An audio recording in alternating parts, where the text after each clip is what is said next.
O Hobbit. Autor J.R.R. Tolkien. Pasta 18. Capítulo 18. A viagem de volta. Quando Bilbo recuperou os sentidos, viu-se literalmente sozinho. Estava deitado nas pedras planas do Morro do Corvo e não havia ninguém por perto. Um dia sem nuvens, mas frio, se espalhava acima dele. Estava tremendo, frio como pedra, mas seu coração queimava como fogo. O que terá acontecido? Disse consigo mesmo. De qualquer forma, ainda não sou um dos heróis caídos, mas acho que ainda há tempo para isso. Sentou-se com dificuldade. Ao olhar para o vale, não viu nenhum orc vivo. Depois de algum tempo, sua mente desanuviou-se um pouco e ele teve a impressão de ver elfos movendo-se nas rochas embaixo. Esfregou os olhos. Com certeza ainda havia um acampamento na planície, a alguma distância, e gente entrando e saindo pelo portão. Anões pareciam ocupar-se, removendo a muralha. Mas tudo estava quieto. Não se ouvia nenhum chamado e nenhum eco de canção.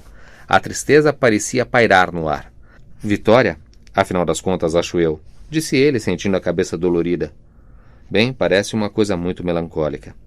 De repente, percebeu um homem subindo em sua direção. Olá, chamou ele com uma voz trêmula. Olá. Quais são as novas? Que voz é esta que fala por entre as rochas? Perguntou o homem, parando e olhando em volta, não muito longe de onde Bilbo estava sentado.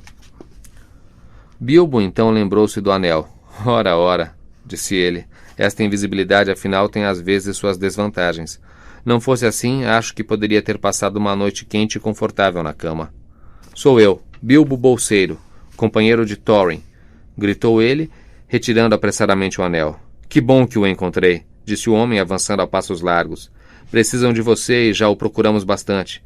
Teria sido contado entre os mortos, que são muitos, se Gandalf não dissesse que sua voz foi ouvida pela última vez neste lugar.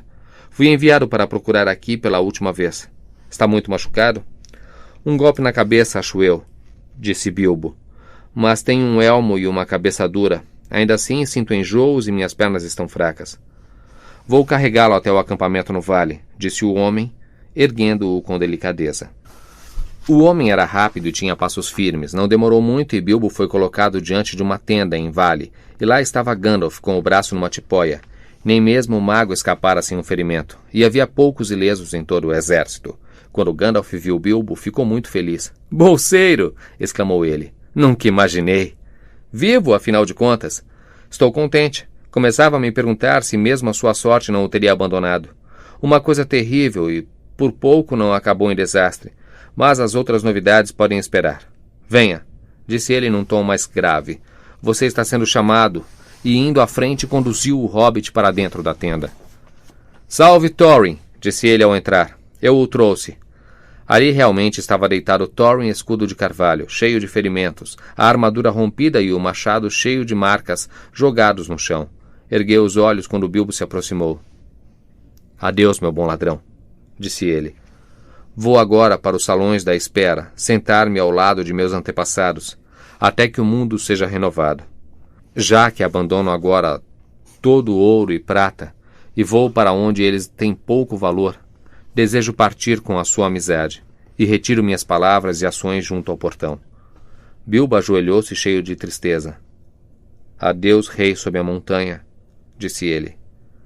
Esta é uma aventura amarga, se deve terminar deste modo. E nenhuma montanha de ouro pode consertá-la, mas fico feliz por ter partilhado os seus perigos. Foi muito mais do que qualquer bolseiro merece. Não, disse Thorin. Há mais coisas boas em você do que você sabe, filho do gentil oeste. Alguma coragem, alguma sabedoria misturadas na medida certa. Se mais de nós dessem mais valor à comida, bebida e música do que a tesouros, o mundo seria mais alegre. Mas, triste ou alegre, agora devo partir. Adeus. Bilbo voltou-se, saiu e sentou-se embrulhado num cobertor. E, acreditem ou não, chorou até ficar com os olhos vermelhos e a voz rouca. Era uma pequena e boa alma. Na verdade, demorou muito até que conseguisse fazer uma graça de novo. Foi uma sorte, disse consigo mesmo, que eu tenha acordado na hora em que acordei. Gostaria que Thorin estivesse vivo, mas fico feliz porque nos separamos como amigos. Você é um tolo, Bilbo Bolseiro, e fez uma grande confusão com aquela história da pedra. e houve uma batalha apesar de todos os seus esforços para comprar a paz e a tranquilidade. Mas acho que você não pode ser culpado por isso. Tudo o que aconteceu depois que perdeu os sentidos, Bilbo ficou sabendo mais tarde, mas provocou-lhe mais tristeza que alegria. E agora ele sentia-se farto da aventura. Não via a hora de viajar de volta para casa. A viagem, porém, foi um pouco retardada. E então, enquanto isso, vou lhes contar um pouco do acontecido. Já fazia tempo que as águias desconfiavam da concentração de tropas dos orques. O movimento nas montanhas não podia escapar totalmente à sua vigilância. Portanto, elas também tinham se juntado em grandes bandos sob o comando da grande águia das Montanhas Sombrias. E, por fim, farejando de longe a batalha, desceram em grande velocidade, seguindo o vento na hora exata. Foram elas que desalojaram os orques das encostas da montanha, jogando-os em precipícios ou empurrando-os, confusos e aos gritos, para o meio de seus inimigos. Não demorou muito para que libertassem a montanha solitária, e homens e elfos de ambos os lados do vale pudessem, por fim, vir ajudar na batalha na parte baixa. Mas, mesmo com a ajuda das águias, o inimigo ainda estava em maior número. Naquela última hora surgiu o próprio Beorn. Ninguém sabia como ou de onde. Veio sozinho na forma de um urso e, em sua ira, parecia quase um gigante. O rugido de sua voz era como tambores e armas, e ele jogava orques e lobos para fora de seu caminho como se fossem palha e penas. Avançou sobre a sua retaguarda e rompeu no círculo como trovão. Os anões ainda resistiam, protegendo seus senhores numa pequena colina arredondada. Então Beorn abaixou-se e ergueu Thorin, que caíra atravessado por lanças, e levou-o para longe do combate. Voltou depressa e com ira redobrada, de modo que nada podia detê-lo e nenhuma arma parecia feri-lo. Dispersou a guarda pessoal e derrubou e esmagou o próprio Bolg. Então o medo dominou os orques, e eles fugiram em todas as direções. Mas com a chegada de uma nova esperança, o cansaço abandonou seus inimigos, e eles perseguiram os orques de perto e evitaram que a maioria deles escapasse. Empurraram muitos deles para dentro do rio corrente, e os que haviam fugido para o sul ou para o oeste, eles acossaram nos pântanos, em torno do rio da floresta, e ali a maioria dos últimos fugitivos pereceu, enquanto os que foram para o reino dos elfos da floresta acabaram mortos ao chegar ou forçados a entrar e morrer no meio da escuridão, sem caminhos da floresta das trevas. Canções contaram que 3 partes dos orques guerreiros do norte pereceram naquele dia, e as montanhas tiveram paz por muitos anos. A vitória fora assegurada antes do cair da noite, mas a perseguição ainda continuava quando Bilbo retornou ao acampamento. E não havia muita gente no vale, exceto os mais gravemente feridos. "Onde estão as águias?" perguntou ele a Gandalf, naquela noite, deitado e embrulhado em muitos cobertores. "Algumas estão na caçada", disse o mago, "mas a maioria voltou para seus ninhos. Não queriam ficar aqui e partiram com a primeira luz da manhã." Dain coroou seu líder com ouro e jurou-lhes amizade eterna. "Sinto muito. Quero dizer, gostaria de tê-las visto outra vez", disse Bilbo sonolento. "Talvez eu as veja no caminho de volta para casa. Partirei logo, acho." "Assim que quiser", disse o mago. Na verdade, demorou alguns dias até que Bilbo realmente partisse. Enterraram Thorin bem fundo sob a montanha, e Bard colocou a pedra Arquém sobre seu peito. "Que fique ali até que a montanha caia", disse ele. "Que ela possa trazer boa sorte para todo o seu povo que aqui morar no futuro." Sobre seu túmulo, o rei élfico depositou então Orcrist, a espada élfica que fora tomada de Thorin no cativeiro. Contam as canções que ela brilhava na escuridão quando inimigos se aproximavam, e a fortaleza dos anões não podia ser pega de surpresa. Ali, então, Dain, filho de Nain, passou a morar, tornando-se rei sob a montanha, e com o tempo muitos outros anões juntaram-se ao seu trono nos antigos salões. Dos 12 companheiros de Thorin, restaram 10. Fili e Kili haviam tombado ao defendê-lo com o escudo e o corpo, pois Thorin era irmão mais velho de sua mãe. Os outros permaneceram com Dain, pois Dain dividiu muito bem o tesouro. Não se falou mais, é claro, em dividir o tesouro como havia sido combinado entre Balin e Dwalin, Dori, Nori e Ori, Oin e Glóin, Bifur, Bofur e Bombur, ou Bilbo, mas mesmo assim uns 14 avos de todo o ouro e toda a prata trabalhados ou brutos foi entregue a Bard. Pois Daim disse: vamos honrar o acordo feito pelo morto, e ele agora guarda consigo a pedra Arquém. Mesmo um 14 avos era riqueza extremamente grande, maior do que a de muitos reis mortais. Daquele tesouro, Bard enviou muito ouro para o senhor da cidade do lago e recompensou seus seguidores e amigos com generosidade. Ao rei élfico ofereceu as esmeraldas de Gideon, as pedras que ele mais amava e que Daim lhe havia devolvido. A Bilbo lhe disse: este tesouro é tão seu quanto meu. Embora velhos acordos não possam ser cumpridos, já que tantos têm direito a reivindicá-lo por o terem recuperado e defendido.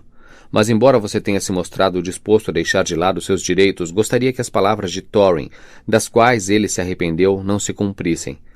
Que lhe daríamos pouco. Quero que sua recompensa seja a maior que a de qualquer outro. Muita gentileza sua, disse Bilbo, mas realmente é um alívio para mim.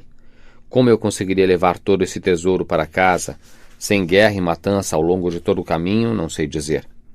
E não sei o que faria com ele quando chegasse em casa. Tenho certeza de que o tesouro ficará em melhor mãos, se ficarem nas suas.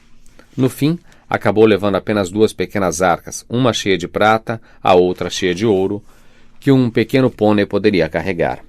É tudo o que posso levar, disse ele.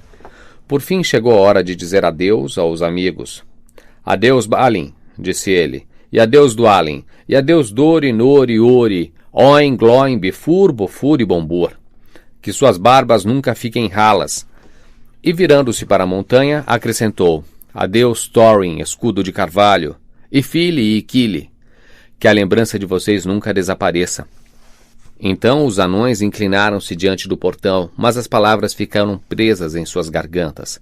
Adeus e boa sorte por onde quer que vá, disse Bali por fim. Se chegar a nos visitar de novo, quando nossos salões mais uma vez forem belos, então o banquete será realmente esplêndido. Se alguma vez passarem por meu caminho, disse Bilbo, não hesitem em bater na porta. O chá é servido às 4, mas qualquer um de vocês será bem-vindo a qualquer hora. Então virou-se. O exército élfico estava em marcha e, embora tristemente diminuído, muitos sentiam-se felizes, pois agora o mundo do norte seria mais alegre por muitos longos dias. O dragão estava morto, os orques derrotados, e seus corações esperavam ansiosos que o inverno se fosse e chegasse uma primavera de felicidade.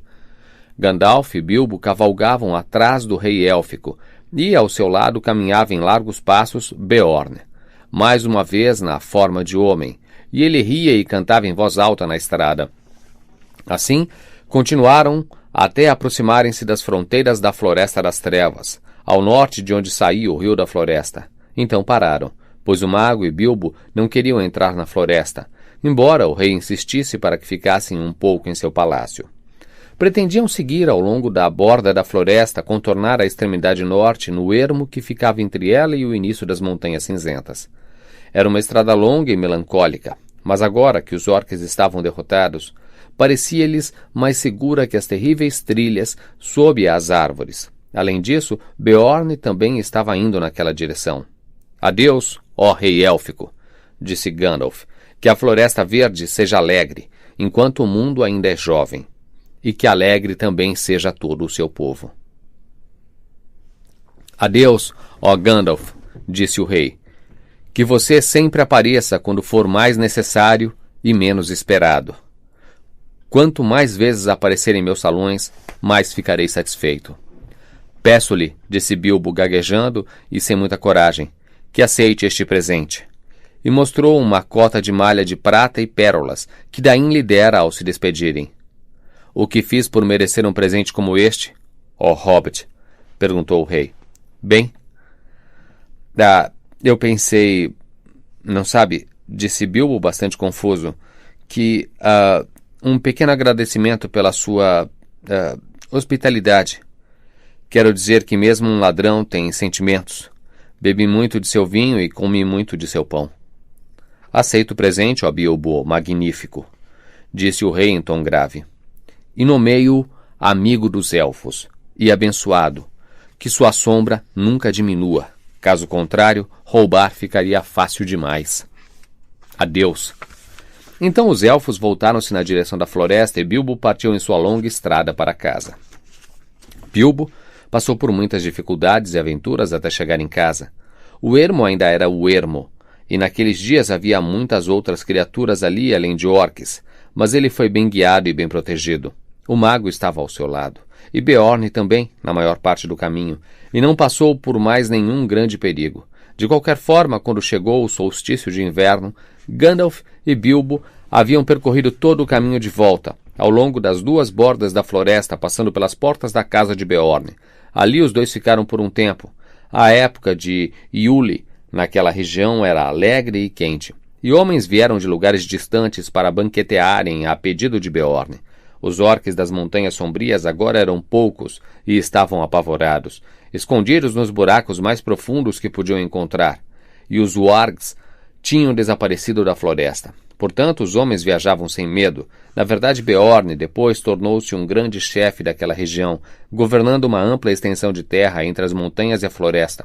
E conta-se que por muitas gerações, os homens de sua linhagem tiveram o poder de assumir a forma de ursos, e alguns eram homens rudes e maus, mas a maioria tinha o coração de Beorn, mesmo não tendo o seu tamanho e a sua força. Em seu tempo, os últimos orques foram expulsos das Montanhas Sombrias e uma nova paz reinou na borda do ermo.